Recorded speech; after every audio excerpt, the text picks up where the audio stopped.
नमस्कार। और कैसे हैं आप लोग। गोल चक्र के यूट्यूब चैनल पे आप लोगों का स्वागत है। हम लोग उत्तर प्रदेश जो है SSC आयोग के लोअर PCS के जो है 2 खंडों को लेकर चल रहे हैं, जिसमें आज हम लोगों का यूपी स्पेशल का क्लास जो है चलेगा। उत्तर प्रदेश स्पेशल के 2 क्लास चल चुके हैं, क्योंकि यूपी स्पेशल का जो है लगभग 20 क्वेश्चन आपके सिलेबस में है, जो कि भाग 3 जो सिलेबस का दिया हुआ है उसमें है, और 100 प्रश्न में 20 प्रश्न बहुत ही महत्वपूर्ण हो जाते हैं आपके सिलेक्शन को सुनिश्चित करने के लिए। तो आइए आज हम लोग उत्तर प्रदेश की मिट्टियां देखते हैं, उन मिट्टियों की विशेषताएं देखते हैं, और एकदम एग्जाम ओरिएंटेड जो है, जो भी एग्जाम में सीधे फैक्ट पूछे जा सकते हैं उनको देखते हुए हम लोग आगे बढ़ते हैं। तो आज जैसा कि हम लोग देख रहे हैं, हमारा टॉपिक है उत्तर प्रदेश की मृदा या मिट्टियां। तो मृदा के बारे में हम लोग पहले समझ लेते हैं कि मृदा आखिर है क्या। तो मृदा जो होती है वो भूपर्पटी जो होती है उसकी सबसे ऊपरी असंगठित परत होती है।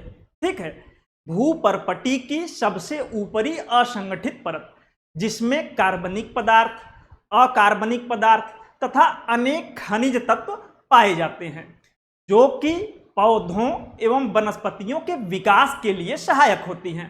ठीक है, तो मृदा को हम लोग समझ लिए कि मृदा आखिर होती क्या है। अभी हम लोग आगे देखेंगे कि मृदा निर्माण के क्या कारक होते हैं।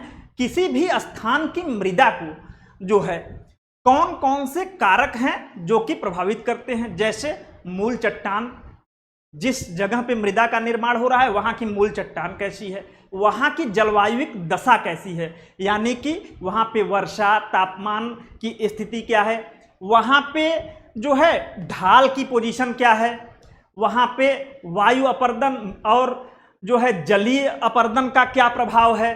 तो ये जो कारक हैं इसको भी देखेंगे कि मृदा जो निर्माण होता है किसी स्थान पे या किसी क्षेत्र में उसके क्या कारक हैं। तो आइए हम लोग आगे बढ़ते हैं जो है। तो हम लोग देखते हैं मृदा का अर्थ और निर्माण के निर्धारक कारक। यहां पे हम लोगों ने मृदा का अर्थ पहले ही समझ लिया, तो अब इसको हम लोग एक बार देख लेते हैं कि पृथ्वी की ऊपरी सतह पर मिलने वाले असंगठित पदार्थों को मृदा कहते हैं। ठीक है, जो ऊपरी सतह पे ये असंगठित पदार्थ होते हैं इसमें कार्बनिक पदार्थ, अकार्बनिक पदार्थ तथा अनेक खनिज तत्व पाए जाते हैं, जो पेड़ पौधों और वनस्पतियों के विकास के लिए आवश्यक होते हैं। मृदा निर्माण की प्रक्रिया क्या होती है। तो मृदा निर्माण की प्रक्रिया होती है चट्टानों के विखंडन एवं वियोजन तथा वनस्पतियों के अवसादों के योग से मृदा का निर्माण होता है। यानी कि एक तरीके से हम कह सकते हैं कि जब चट्टानों का विखंडन वियोजन या अपक्षय अपर्दन होता है, चाहे वो वायु द्वारा हो चाहे वो जल द्वारा हो, तो उसके माध्यम से जो है मृदा का निर्माण होता है। ठीक है, अब मृदा निर्माण के कारक कौन कौन से होते हैं।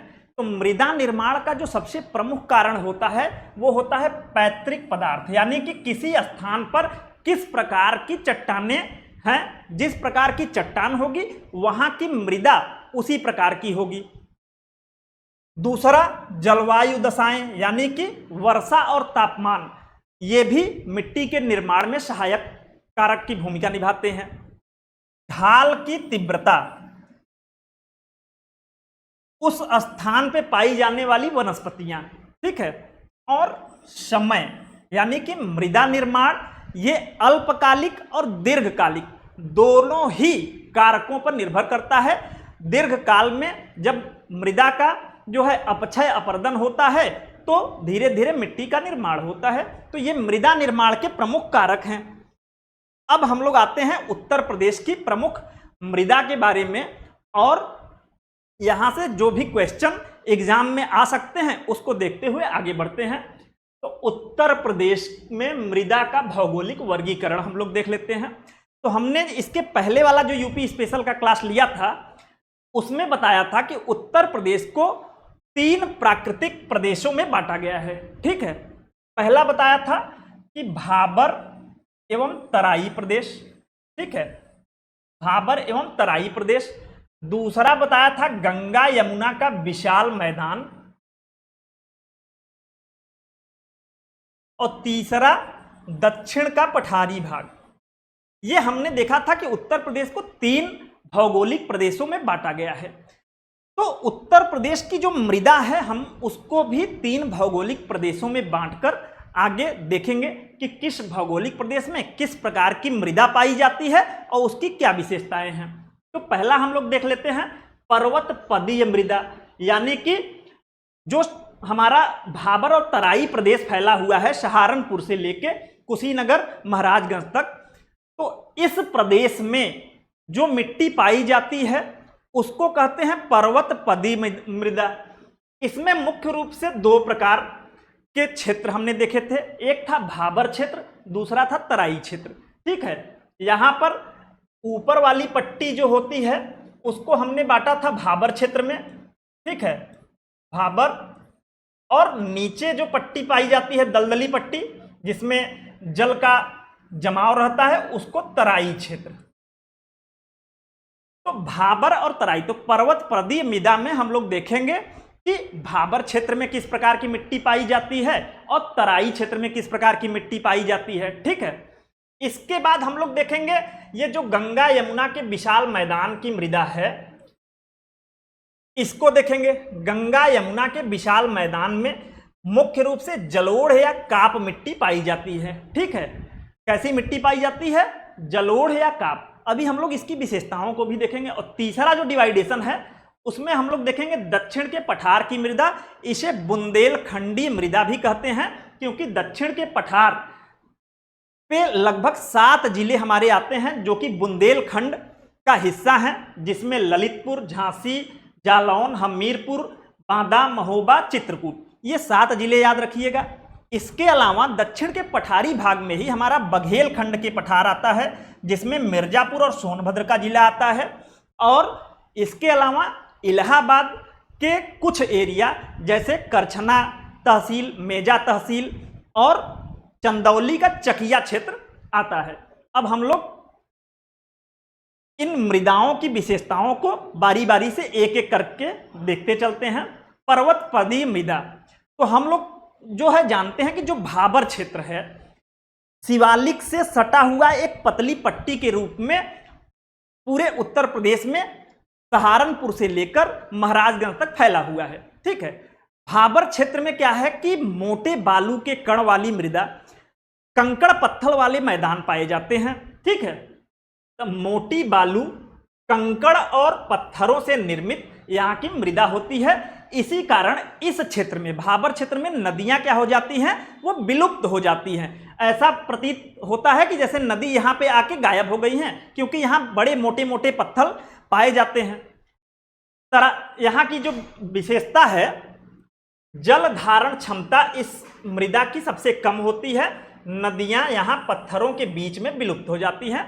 तो भाबर क्षेत्र की मृदा जो है जल धारण क्षमता बहुत कम होती है। इसके बाद हम लोग आते हैं तराई क्षेत्र की मृदा। ये इंपॉर्टेंट है, इसको ध्यान से देखिएगा। तराई क्षेत्र की मृदा भाबर के नीचे जो है सहारनपुर से लेके महाराजगंज के बीच में एक चौड़ी पट्टी पाई जाती है। पहले ये पट्टी 80 से 90 किलोमीटर तक चौड़ी थी, लेकिन भूमि सुधार वगैरह हुआ जिसके कारण ये पट्टी जो है काफ़ी भूमि इसका एक तरीके से कृषि योग्य भूमि बदल दिया गया। तो वर्तमान में ये एक पतली पट्टी के रूप में पाई जाती है। तराई क्षेत्र की विशेषता थी कि यहाँ पे वर्षा बहुत ज़्यादा होती है और यहाँ पे एक तरीके से दलदली और जल जमाव वाली मिट्टी पाई जाती है। तो यहाँ महीन अवसादों से निर्मित दलदली और गाद युक्त मिट्टी पाई जाती है। तो अगर पूछ दे आपसे कि महीन अवसादों से निर्मित दलदली और गाद युक्त मिट्टी कहाँ पाई जाती है, तो तराई क्षेत्र में पाई जाती है। ठीक है, अब तराई क्षेत्र की मृदा की जो मुख्य विशेषता है ये ध्यान से देखिएगा कि चूंकि ये जल जमाव वाला एरिया होता है तो यहाँ जलीय फसलें जो हैं बहुत अच्छे से होती हैं, जैसे धान, गन्ना और जूट की खेती जो है इस एरिया में बहुत ज़्यादा होती है। यहाँ पर एक विशेषता और देखिएगा कि यहाँ घने जंगल चूंकि वर्षा यहाँ पे उत्तर प्रदेश में अगर हम वर्षा देखें तो यहाँ पे सबसे ज्यादा मैंने बताया था होती है तराई क्षेत्र में। उत्तर से दक्षिण जैसे जैसे आते हैं वर्षा की मात्रा घटती जाती है। तो वर्षा अधिक होने से यहाँ घने जंगल और हाथी घास, लंबे हाथी घास पाए जाते हैं। ये बहुत इंपॉर्टेंट है, यहाँ से सारी चीजें पूछी जा चुकी हैं कि दलदली और गाद युक्त मिट्टी किस क्षेत्र में पाई जाती है? तराई क्षेत्र में। प्रमुख फसल धान, गन्ना, जूट यहाँ पे उत्पादित होता है। इसके अलावा यहाँ पे किस क्षेत्र में घने जंगल और हाथी घास के मैदान पाए जाते हैं? तो तराई क्षेत्र में पाए जाते हैं। अब हम लोग आते हैं गंगा यमुना के विशाल मैदान की मृदा। ठीक है, अब इसको हम लोग देख लेते हैं कि उत्तर प्रदेश में कि एक तरीके से हम लोग कह सकते हैं जीवन रेखा गंगा नदी है। गंगा नदी की जो सबसे बड़ी और मुख्य सहायक नदी है यमुना नदी है। इसके अलावा गंगा और यमुना में अनेक नदियां आकर मिलती हैं। इन नदियों द्वारा प्रतिवर्ष जो है बाढ़ के माध्यम से बहुत सारी मिट्टी बहाकर ले आई जाती है, जिसके कारण उत्तर प्रदेश का जो है एक तरीके से कह सकते हैं एक बड़ा भूभाग जो है गंगा यमुना के विशाल मैदान के रूप में बदल गया है। अब इस गंगा यमुना के विशाल मैदान की जो सबसे प्रमुख विशेषता है, यहाँ पे जलोढ़ मिट्टी या काप मिट्टी पाई जाती है। यहाँ पे ध्यान दीजिएगा कि उत्तर प्रदेश में अगर पूछ दे सबसे अधिक मृदा कौन सी पाई जाती है, तो लगभग यूपी के 90% क्षेत्रफल पर जलोढ़ या काप मिट्टी पाई जाती है। ठीक है, उत्तर प्रदेश के लगभग 90% भाग पर यह जलोढ़ या काप मिट्टी पाई जाती है। ठीक, यह राज्य का सबसे बड़ा मृदा क्षेत्र है। गंगा, यमुना एवं उसकी सहायक नदियों द्वारा लाई गई जलोढ़ मिट्टी के निक्षेपण से इस मैदान का निर्माण हुआ है। अभी मैंने बताया कि गंगा, यमुना और उसकी सहायक नदियों द्वारा जो जलोढ़ मिट्टी लाई जाती है उसके निक्षेपण से इस पूरे विशाल मैदान का निर्माण हुआ है। इसका उप विभाजन बहुत इंपॉर्टेंट है, यहां से पूछता है। गंगा यमुना का जो विशाल मैदान है इसको भी दो भागों में बांटा गया है। पहला है बांगर मृदा, बहुत पूछता है, और खादर मृदा। बांगर मृदा को पुरानी जलोढ़ मृदा भी कहते हैं और खादर मृदा को नवीन जलोढ़ मृदा भी कहते हैं। क्यों कहते हैं?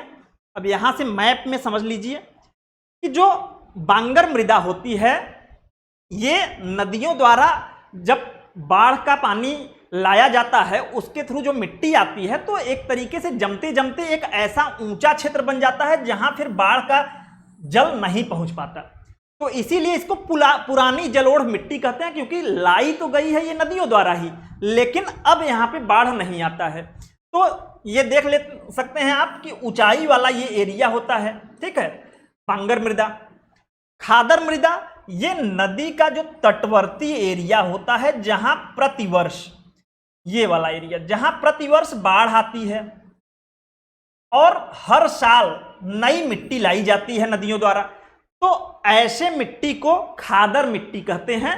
ये नवीन जलोढ़ मिट्टी, क्योंकि हर साल नई मिट्टी यहां लाई जाती है। ठीक, अब यहां से इनके अंतर से बहुत क्वेश्चन पूछता है, तो एक बार हम लोग बांगर और खादर का तुलनात्मक अध्ययन कर लेते हैं।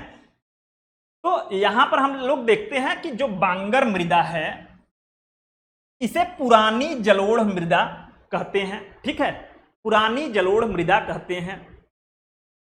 गंगा यमुना के दोआब मध्य और पश्चिमी यूपी में बांगर मृदा सबसे अधिक पाई जाती है। बांगर मृदा की एक विशेषता आप याद रखिएगा कि ये मृदा जो है अगर पूछ दे कि गंगा यमुना के विशाल मैदान में जो मिट्टी पाई जाती है उसमें सबसे अधिक क्षेत्रफल पर कौन मृदा पाई जाती है, तो बांगर मृदा पाई जाती है।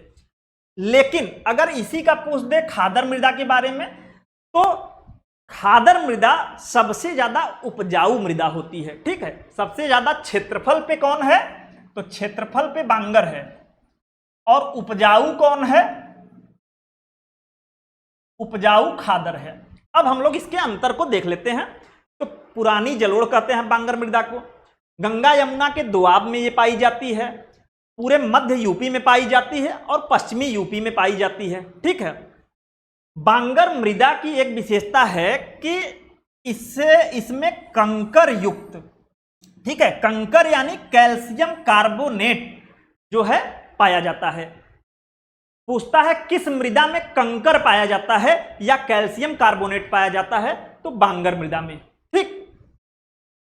फास्फोरस, चूना और ह्यूमस बांगर मृदा में अधिकता में पाया जाता है। क्या क्या? फास्फोरस, चूना और ह्यूमस। नाइट्रोजन, पोटास की कमी होती है। याद रखिएगा, ये क्वेश्चन पूछते हैं कि बांगर मृदा में कौन कौन से तत्व अधिकता में पाए जाते हैं, तो फास्फोरस, चूना, ह्यूमस। और कौन से तत्व की कमी रहती है, तो नाइट्रोजन और पोटास की कमी रहती है। ठीक है। बांगर मृदा के अन्य नाम देख लीजिए। इसे दोमट मिट्टी, मटियार मिट्टी, बलुई दोमट, भूड़, पुरातन जलोढ़ और उपरहार मिट्टी भी कहते हैं। तो पुरातन जलोढ़ इसलिए कहते हैं कि ये कभी न कभी बाढ़ के द्वारा लाई गई मिट्टी से निर्मित थी, लेकिन अब वहां बाढ़ का पानी नहीं जाता, तो पुरानी जलोढ़ कह दिए। उपरहार मिट्टी ये ऊंचाई वाले बेल्ट में होती है, वहां बाढ़ नहीं पहुंच पाता, इसलिए इसे उपरहार मिट्टी कहते हैं। ठीक। भूड़ मिट्टी, आप याद रखिएगा कि बांगर मिट्टी की ही ये विशेषता है। बांगर मृदा का जो विशाल मैदान होता है उसमें कुछ जगहों पर बालू के ऊंचे ऊंचे टीले बन जाते हैं। इसी बालू युक्त टीलों को भूड़ कहते हैं। ठीक। अब हम लोग आते हैं खादर पे। खादर को हम लोगों ने देखा पहली विशेषता कि सबसे ज्यादा उपजाऊ मृदा कौन सी है, खादर मृदा है। नवीन जलोढ़ कहते हैं क्योंकि हर साल नदी द्वारा लाई गई जो है बाढ़ के पानी से ये निर्मित होती है। नदियों के बाढ़ वाले निचले क्षेत्र में ये पाई जाती है। हल्के रंग वाली छिद्रयुक्त एवं महीन कण से इस मृदा का निर्माण होता है। हल्के रंग वाली छिद्रयुक्त महीन। यहां पे इंपॉर्टेंट इसका भी है कि इसमें चूना, पोटाश और मैग्नीशियम की अधिकता होती है। किस किस चीज की अधिकता है? चूना, पोटाश और मैग्नीशियम की। नाइट्रोजन, फास्फोरस और ह्यूमस की कमी पाई जाती है। खादर मृदा को भी कुछ अन्य नामों से जाना जाता है, जिसमें हमने देखा नवीन जलोढ़ मृदा कहते हैं इसे, क्योंकि कछार वाले एरिया में पाई जाती है। हम लोग कछार जानते हैं कि नदी के किनारे वाला एरिया जहां बाढ़ आता है उसको कछार कहते हैं, तो कछारी मृदा भी इसे कहते हैं। मटियार दोमट के नाम से भी जाना जाता है और सिल्ट बलुआ के नाम से भी जाना जाता है। तो ये खादर और बांगर मृदा से जो है इनके अंतर से क्वेश्चन आते हैं, इसको आप लोग याद रखिएगा। अब आते हैं हम लोग बुंदेलखंडी मृदा या दक्षिण के पठारी क्षेत्र की मृदा। ठीक है। बुंदेलखंड में हम लोग मृदा को देखेंगे कि बुंदेलखंड के ये जो 7 जिले हैं और बघेलखंड का जो एरिया है, इनमें मिला के मृदा के कई प्रकार पाए जाते हैं। और यहां से क्वेश्चन ठीक ठाक पूछता है कि लाल मिट्टी कहां पाई जाती है, काली मिट्टी कहां पाई जाती है, क्या विशेषताएं हैं। तो हम लोग आज जो है बुंदेलखंडी मृदा को अलग अलग खंडों में बांट के देखते हैं कि इस क्षेत्र में कौन कौन सी मिट्टी पाई जाती है। ठीक। तो उत्तर प्रदेश के दक्षिण पठारी भाग बुंदेलखंड एवं विंध्य क्षेत्र में पाई जाने वाली मिट्टियों को सामूहिक रूप से बुंदेलखंडी मृदा कहते हैं। तो हम लोग देख रहे हैं कि ये दक्षिण का जो पठारी हिस्सा है, यहां से विंध्याचल पहाड़ी और कैमूर श्रृंखला भी सटी हुई है। तो इस एरिया में पाई जाने वाली टोटल मृदा को बुंदेलखंडी मृदा के नाम से जाना जाता है। ठीक है। अब इनकी जो यहाँ की मिट्टी है इसकी संरचना कैसी होती है, तो यह क्षेत्र मुख्यतः प्राचीन रवेदार एवं रूपांतरित चट्टानों से निर्मित होता है। तो यहाँ पर प्राचीन रवेदार और रूपांतरित चट्टान पाए जाते हैं। ठीक है। अगला हम लोग यहाँ पे देखते हैं बुंदेलखंड के मृदा में भौगोलिक विषमताओं और चट्टानी संरचना के कारण यहाँ कई स्थानीय प्रकार की मिट्टियां पाई जाती हैं जिनके विशिष्ट रंग और गुण होते हैं। यहाँ पे जो भौगोलिक विविधता पाई जाती है, कहीं पठार है, कहीं पर्वत है। ठीक है। तो यहाँ की भौगोलिक विविधता के आधार पर यहाँ पे कह रहा है कि कई प्रकार की मिट्टियां पाई जाती हैं जिनके विशिष्ट रंग और गुण होते हैं। अब हम लोग यहाँ पे जो क्वेश्चन पूछे जाते हैं उस पे आते हैं, देखते हैं बुंदेलखंड क्षेत्र की प्रमुख मिट्टी कौन सी है, उनकी विशेषताएं कौन सी हैं। ठीक है। तो पहला हम लोग देखते हैं काली मिट्टी, बहुत इंपॉर्टेंट है, बहुत पूछता है। पहले तो काली मिट्टी को करेल, कपास और रेगुर मिट्टी के नाम से भी जाना जाता है। तो करेल, काली किस मिट्टी को करेल मिट्टी कहा जाता है, या कपास मिट्टी कहा जाता है, या रेगुर मिट्टी कहा जाता है। तो काली मिट्टी को करेल, कपास, क्योंकि कपास इस मिट्टी में बहुत ज्यादा होता है इसलिए इसे कपासी मिट्टी भी कहते हैं। काली मिट्टी उत्तर प्रदेश के ललितपुर, झांसी, जालौन, हमीरपुर, बहुत इंपॉर्टेंट है कि काली मिट्टी उत्तर प्रदेश के किन जिलों में पाई जाती है। तो बुंदेलखंड के ये चारों जिले हैं, ललितपुर है, ललितपुर से लगा हुआ जिला झांसी है, जालौन है, हमीरपुर है। क्योंकि ये जो पठारी एरिया है दक्षिण का, ये मालवा पठार का ही विस्तार है, प्रायद्वीपीय पठार का ही विस्तार है, इसलिए मालवा पठार में जिस प्रकार काली मिट्टी पाई जाती है वैसे ही ललितपुर, झांसी, जालौन और हमीरपुर में काली मिट्टी पाई जाती है। कपास की खेती हेतु यह अत्यंत उपयोगी होती है। ठीक है, तो काली मिट्टी की विशेषता हम लोगों ने देखा। काली मिट्टी की एक विशेषता है, पूछता है कि किस मृदा में जो है सूखने पर बड़े बड़े जो है दरार फट जाते हैं। ठीक है, तो काली मिट्टी में सूखने पे काफी बड़े बड़े दरार पड़ जाते हैं और ये काफी चिकनी मृदा होती है। ठीक है, इसकी जल धारण क्षमता जो होती है वो बहुत कम होती है। ठीक, अब अगला हम लोग आते हैं लाल मिट्टी। लाल मिट्टी इंपॉर्टेंट है, यह भी पूछता है कि उत्तर प्रदेश के किन किन जिलों में लाल मृदा पाई जाती है। तो याद रखिएगा, मिर्जापुर, सोनभद्र और झांसी में लाल मृदा पाई जाती है। लौह ऑक्साइड की उपस्थिति के कारण इस मृदा का रंग लाल होता है। ठीक है, लौह ऑक्साइड की उपस्थिति के कारण। जिला याद रखिएगा कि मिर्जापुर, सोनभद्र और झांसी में लाल मिट्टी पाई जाती है। इसके अलावा बुंदेलखंड की एक मिट्टी है जिसे भोंटा मिट्टी कहते हैं। ठीक है, भोंटा मिट्टी ये विंध्य के पर्वतपदीय क्षेत्रों में पाई जाती है, यानी विंध्य श्रृंखला जो बुंदेलखंड के क्षेत्र से गुजरी हुई है उसके जो पर्वतपदीय क्षेत्र हैं वहां पे जो मिट्टी पाई जाती है उसे भोंटा मिट्टी कहते हैं। पर्वतीय तलहटी की मृदा ये होती है। ठीक है, मार या माड़ मिट्टी, ठीक है, बुंदेलखंड की ये कुछ भाग में पाई जाती है।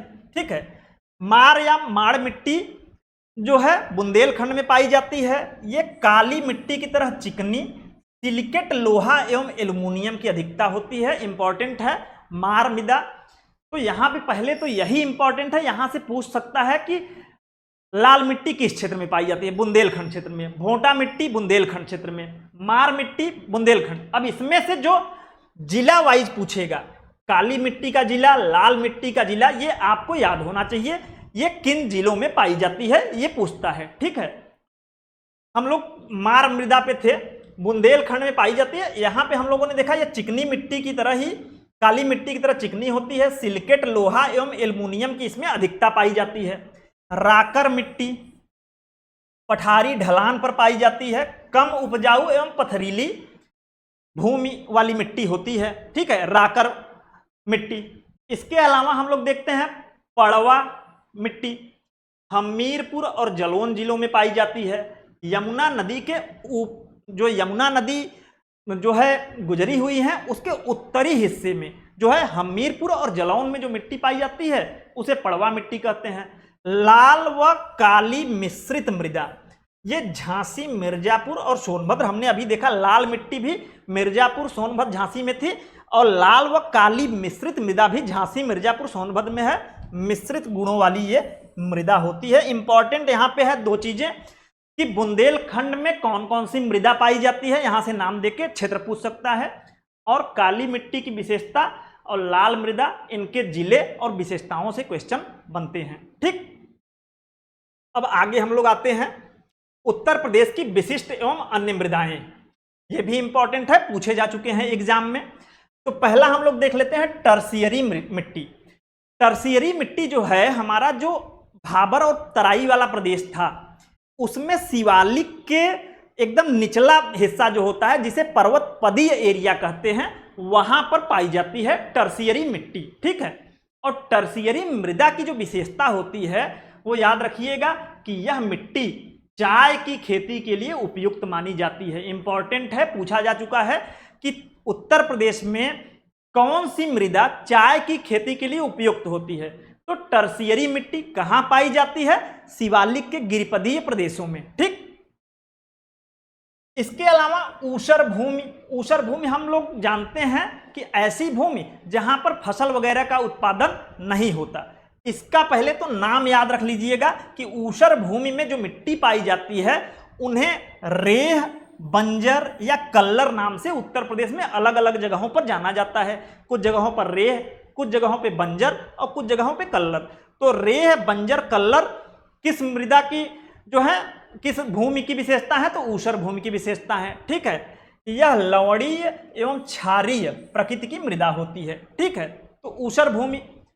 लैटेराइट मिट्टी, लैटेराइट मिट्टी हम लोग जानते हैं, जब भूगोल हम लोग पढ़ते हैं तो लैटेराइट मिट्टी उन क्षेत्रों में पाई जाती है जहां पे वर्षा बहुत ज्यादा होती है। लगभग मान के चलिए 200 सेंटीमीटर से ज्यादा वर्षा जिन क्षेत्रों में होती है वहां पर यह मृदा पाई जाती है। क्योंकि उत्तर प्रदेश में तराई वाला बेल्ट जो है वहां पे वर्षा सबसे ज्यादा होती है, तो तराई वाले बेल्ट में लैटेराइट मिट्टी पाई जाती है। लेकिन यहां से पूछता जो है कि लैटेराइट मिट्टी किस प्रकृति का होता है, तो यह स्वभाव में अम्लीय प्रकृति का होता है। यह इंपॉर्टेंट है, यह याद रखिएगा। यहां पे जितने भी पॉइंट एग्जाम के ओरिएंटेड इंपॉर्टेंट बता रहा हूं उस पे आप लोग 1 से 2 बार वीडियो सुनेंगे तो याद हो जाएगा और सीधे यहां से प्रश्न आपको एग्जाम में देखने को मिलेंगे। ठीक, आगे बढ़ते हैं। मृदा अपर्दन। मृदा अपर्दन हम लोग जानते हैं कि मिट्टी के कटाव को मृदा अपर्दन कहते हैं। मिट्टी का कटाव वायु के द्वारा होता है, जल के द्वारा होता है, बर्फ वगैरह के पिघलने से होता है। ठीक है, तो मृदा अपर्दन क्या होता है? तो मृदा का कटाव। ठीक, जल के तीव्र बहाव, वायु के वेग अथवा हिम के पिघलने के कारण मिट्टी का कटकर एक स्थान से दूसरे स्थान तक चले जाना मृदा अपर्दन कहलाता है। ठीक है, उत्तर प्रदेश में मृदा अपर्दन से रिलेटेड कुछ क्वेश्चन बनते हैं, हम लोग देख लेते हैं क्या है। तो पूछता है उत्तर प्रदेश में वायु अपर्दन से कौन सा एरिया सबसे ज्यादा प्रभावित है? ठीक है, तो वायु अपर्दन से पश्चिमी उत्तर प्रदेश, पश्चिमी यूपी, ये सबसे ज्यादा प्रभावित है। पहला तो आप यही याद रखेंगे कि वायु अपर्दन से उत्तर प्रदेश का कौन सा जिला, कौन सा एरिया प्रभावित है? तो पश्चिमी यूपी।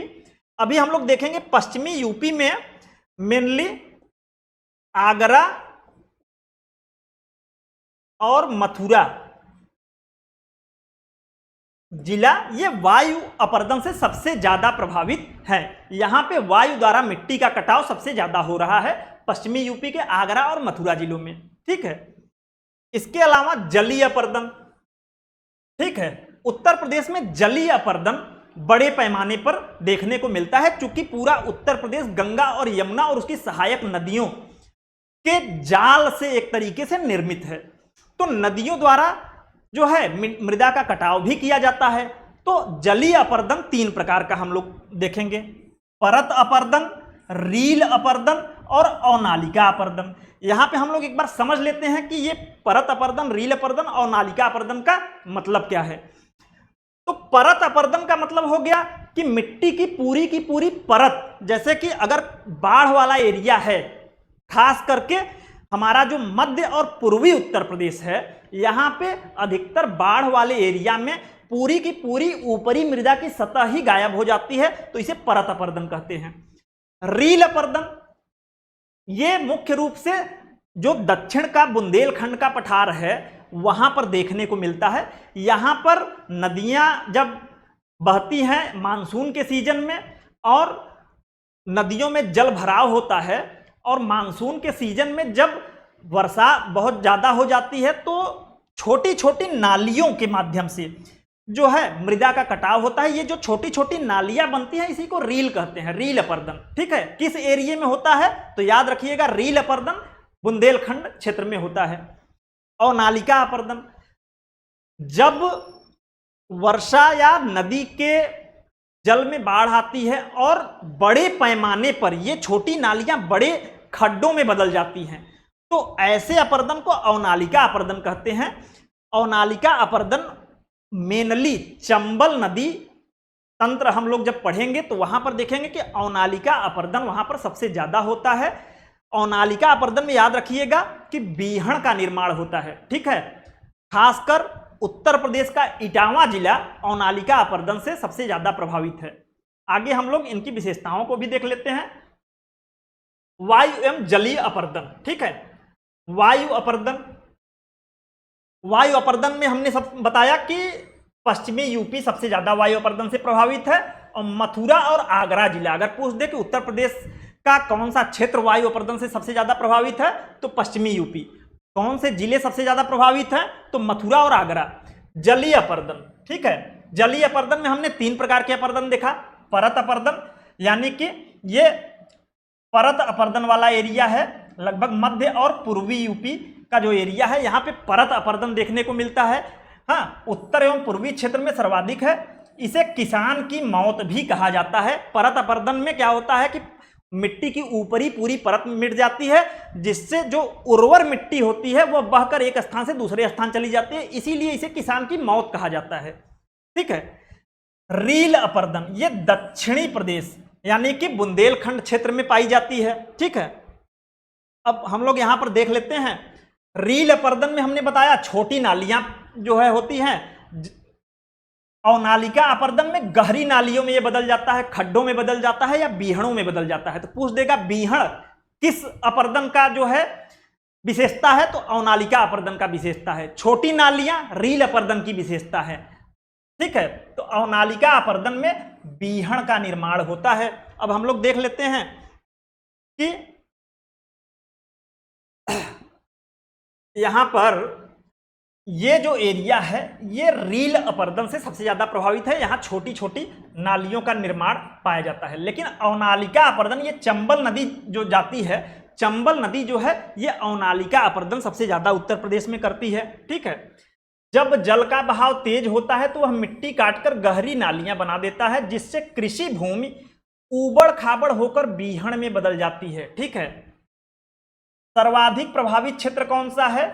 पश्चिमी यूपी, खास करके चंबल एवं यमुना नदियों के तटीय प्रदेश। इंपॉर्टेंट है कि अवनालिका अपर्दन से प्रभावित सबसे ज्यादा जिला कौन सा है? आगरा, इटावा और जालौन, ठीक है। आगरा, इटावा और जालौन, ये जो जिले हैं ये अवनालिका अपर्दन से सबसे ज्यादा प्रभावित हैं, याद रखिएगा, इंपॉर्टेंट है। अब हम लोग एक बार परीक्षा के दृष्टि से जो त्वरित चीजें हैं, क्विक एग्जाम रिवीजन, उसको कर लेते हैं। और ये एकदम इंपॉर्टेंट डाटा है। उत्तर प्रदेश का सबसे बड़ा मृदा क्षेत्र, मैंने बताया कि उत्तर प्रदेश का सबसे बड़ा मृदा क्षेत्र अगर पूछे तो जलोढ़ मिट्टी या काप मिट्टी उत्तर प्रदेश के लगभग 90% भागों पर पाई जाती है। लेकिन यहीं पे अगर आपसे जलोढ़ मृदा न देके उसमें बांगर मृदा, खादर मृदा ऑप्शन में रहे तो बांगर मृदा हो जाएगा ऑप्शन, ठीक है। कपास के लिए मैंने बताया सबसे ज्यादा उत्तम मिट्टी कौन सी होती है? तो काली मृदा, ठीक है, जिसे करेल, कपास या रेगुर मृदा भी कहते हैं। ये कहां पर पाई जाती है? तो ललितपुर, झांसी, जालौन, हमीरपुर, ये जो बुंदेलखंड के ये चारों जिले हैं वहां पर पाई जाती है, ठीक है। अगला, वायु अपर्दन से यूपी का कौन सा एरिया सबसे ज्यादा प्रभावित है? तो पश्चिमी यूपी। 2 जिले कौन से प्रभावित थे सबसे ज्यादा वायु अपर्दन से? तो मथुरा एवं आगरा। इंपॉर्टेंट फैक्ट है, पूछे जा चुके हैं सारे के सारे, ध्यान से इसको 1 से 2 बार सुन लीजिएगा, याद हो जाएगा, या फिर नोट्स बना लीजिए अपना। बीहड़ जो है किसकी विशेषता है? तो ये अवनालिका अपर्दन की विशेषता है, ठीक है। इटावा, आगरा और जालौन सबसे ज्यादा जो है अवनालिका अपर्दन से प्रभावित है, ठीक। तो आज हम लोगों का उत्तर प्रदेश का हम लोगों ने जो प्रमुख प्रमुख मिट्टियां पाई जाती हैं और वायु अपर्दन और जलीय अपर्दन वाला पूरा पार्ट किया। यहां से ठीक ठाक प्रश्न आते हैं तो आप लोग इस वीडियो को जो है 1 से 2 बार केवल ध्यान से सुन जाएंगे तो मैं जो है, मुझे पूरा यकीन है कि आपको याद हो जाएगा। और अगर नोट्स बना लेते हैं तो वो सबसे बेटर होगा। तो आज के लिए इतना ही, धन्यवाद।